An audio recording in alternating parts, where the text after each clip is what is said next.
Hello friends, welcome back to my channel. This is Riaz lifestyle. এখন সকালবেলা আর আমি এখন থেকে শুরু করছি। এখন আমি চা খাচ্ছি আর বাবু রয়েছে তার বাবার কোলে। আজকে অনেক ইম্পর্ট্যান্ট কিছু টিপস এবং ইম্পর্ট্যান্ট কিছু তথ্য আপনাদের সাথে শেয়ার করার আছে। থাকুন, সাথে থাকুন, পাশে থাকুন, দেখতে থাকুন। আজ সকাল থেকেই মেঘ করে আছে, আবার হালকা হালকা বৃষ্টিও হয়েছে, কিন্তু আবার রোদ উঠছে একটু একটু করে।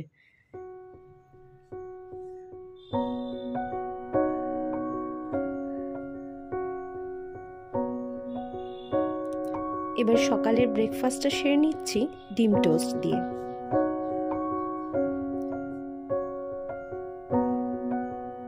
এরপর ওর জলটা রোদে দিয়ে দিয়েছি, আর ইতিমধ্যে ওকে খাইয়ে ঘুম পাড়ানো হয়ে গেছে। প্রথমেই বলে দিই যে আজ আমি যে ইম্পর্টেন্ট বিষয়টা নিয়ে তোমাদের সাথে কথা বলবো বলেছিলাম, সেটা হচ্ছে আমার সি সেকশন নিয়ে। প্রথমে বলে দিই যে আমার সি সেকশন ডেলিভারি হয়েছিল, আর সেটা 19শে সেপ্টেম্বর 2023-এ। তার বাবু হওয়ার পর মানে আমি কী কী কমপ্লিকেশনসের মুখে পড়েছি সেটাই আমি আজকে বলবো। আর পরের দিন অতি অবশ্যই কখনো যদি সময় পাই তাহলে তোমাদের সাথে আমার সি সেকশনের অভিজ্ঞতাটাও আমি শেয়ার করব। তো আজকে আপাতত সি সেকশন হওয়ার কারণে আমার কী কী প্রবলেম এখন ফেস করতে হয় সেই নিয়ে আমি বলবো তোমাদের। তো প্রথমেই বলি যে সি সেকশন যখন হয়েছিল তখন খুব একটা সি সেকশনে যে অ্যানাস্থেসিয়া ইঞ্জেকশনটা দেওয়া হয় সেটা তখন বুঝতে না পারলেও এখন বুঝতে পারি যে বাবুকে যখন কোলে নিই বা অনেকক্ষণ হাঁটি ওকে নিয়ে বা বসি উঠি, তখন কিন্তু কোমরে প্রচণ্ড পরিমাণে পেইন হয়। কোমরে, পিঠে, মানে যেখানে ইঞ্জেকশনটা দেওয়া হয়েছিল সেই শিরদাঁড়াটাতে পুরো ব্যথা হয়। তো এগুলো ফেস করতে হয় এখন। আর এমনি অনেক রকম সমস্যা যেগুলো আমার ডেলিভারির আগে ছিল না, সেগুলো আমার ডেলিভারির পর থেকে দেখা দিয়েছে। কিন্তু এটা কিন্তু হঠাৎ করে হয়নি, মানে ডেলিভারি হয়েছে তার পরের দিন থেকে কি 2-3 দিন পর থেকে এটা স্টার্ট হয়েছে এরকম হয়নি। এটা রিসেন্ট 3-4 মাস আমি একটু বেশি ফেস করছি। যখন বাবুকে কোলে নিয়ে হাঁটতে হাঁটতে হঠাৎ মনে হয় যে পিছন দিকটা ভীষণ আঁকড়ে গিয়েছে। এরকম প্রবলেমগুলো আমাকে ফেস করতে হয় এখন। তো আরও সমস্যা যেরকম গা হাত পা ব্যথা বা আরও অন্যান্য রকম প্রবলেম। আমার যখন বাবু পেটে ছিল বা মানে যখন রানিং প্রেগনেন্সি ছিল তখন আমার চুল ওঠার সমস্যা কিন্তু ছিল না। কিন্তু বাবু হওয়ার পরই আমার চুল ওঠার সমস্যাটা শুরু হয়, সেটাও কিন্তু প্রায় 3-4 মাস হয়ে যাওয়ার পরে। আর প্রচণ্ড পরিমাণে উঠতে শুরু করেছিল। এখন ওর মোটামুটি 9 মাস, 9 দিন 10 দিন মতো বয়স। তো এখন কিন্তু আমার চুলটা কিন্তু আর ওঠে না। এখন অনেকখানি ভালো আছে, ঠিক আছে। এখন চুল ওঠে না। চুল যেরকম ছিল আগে আর সেরকম নেই, এখন অনেক উঠে গেছে, অনেকটাই ইয়ে হয়ে গেছে। তো প্রেগনেন্সির পরে আমাকে এরকম সমস্যাগুলোর সম্মুখীন হতে হয়। আর এমনিতেও সবাইকেই আশা করি এই সমস্যাগুলোর সম্মুখীন হতেই হয় প্রেগনেন্সির পর। জানি না, কিন্তু অনেকে বলে যে হ্যাঁ আমার তেমন কোনো সমস্যা নেই, কিন্তু আমার আছে। আমার এই প্রবলেমগুলো হয়, স্পেশালি কোমরে পেইনটা। আবার এই রিসেন্ট কিছুদিন থেকে কিছু জিনিস ভুলে যাওয়া, আবার রাত্রেবেলা ঘুম না আসা অনেকক্ষণ পর্যন্ত, এই রকম সমস্যাগুলো দেখা দিয়েছে। তো এগুলো থেকে মানে বাঁচার কিছু কিছু উপায়, সেগুলো আমি তোমাদের সাথে নেক্সট ভিডিওতে অবশ্যই শেয়ার করব। তো এটাই ছিল আজকের আমার তথ্য। এই তথ্যটাই আমি তোমাদেরকে দেব বলছিলাম।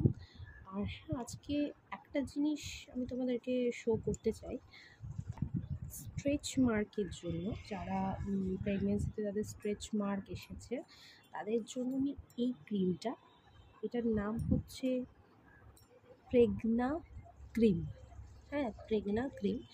এটা অ্যারাউন্ডিং প্রাইসটা, এটা আই থিঙ্ক 250 সামথিং বা 300 এরকম কিছু এটার প্রাইসটা। নেট ওয়েট এটার 100 গ্রামের এটা। আর এটা ভীষণ ভালো, ঠিক আছে, কিন্তু এটা কিন্তু রানিং প্রেগনেন্সি থেকে ইউজ করা স্টার্ট করতে হয়। মানে যখন প্রেগনেন্সি এসেছে তখন থেকে প্রায় আপনি প্রেগনেন্সির পর পর্যন্ত এটা ইউজ করতে পারেন।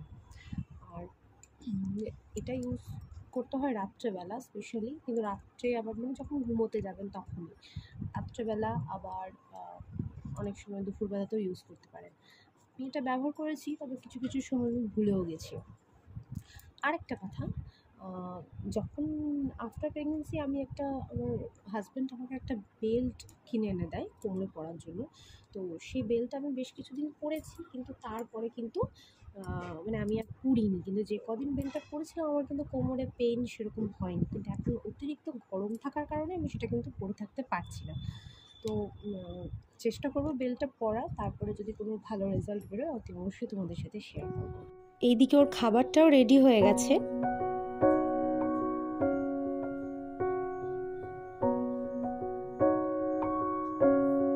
এবার ওকে খাওয়ানোর পালা। ওর স্নানও ইতিমধ্যেই হয়ে গেছে।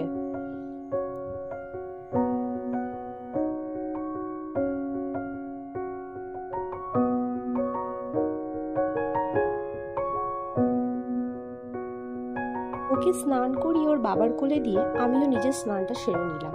আজ শ্যাম্পু করেছি চুলে অনেকদিন পর। আমি কি শ্যাম্পু ইউজ করি আর কি কন্ডিশনার ইউজ করি সেটাও তোমাদের সঙ্গে একটা ভিডিওতে অবশ্যই একদিন শেয়ার করব। এবার আমার নিজের ভাত খাওয়ার পালা।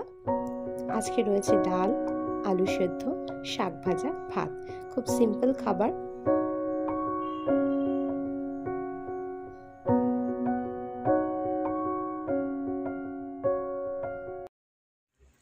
বাবু ঘুমিয়ে পড়েছে এবং এখন সবারই আবার রেস্ট করার পালা। তো তোমরা অতি অবশ্যই আমার ভিডিও যদি দেখতে চাও বা ভিডিওতে নতুন নতুন আপডেট পেতে চাও বিভিন্ন সংক্রান্ত বিষয়ে, যেমন চুল সংক্রান্ত বিষয়, স্কিন সংক্রান্ত বিষয়, বিভিন্ন কিছু আমি শেয়ার করতে থাকবো। তো তোমরা অতি অবশ্যই আমার ভিডিওটা লাইক এবং সাবস্ক্রাইব করে রাখবে। সাবস্ক্রাইব না করলে তোমরা পরের ভিডিওসগুলো দেখতে পারবে না, নোটিফিকেশন পেয়ে যাবে। তাহলে তোমরা সাবস্ক্রাইব করলে তো অতি অবশ্যই লাইক এবং সাবস্ক্রাইব করো।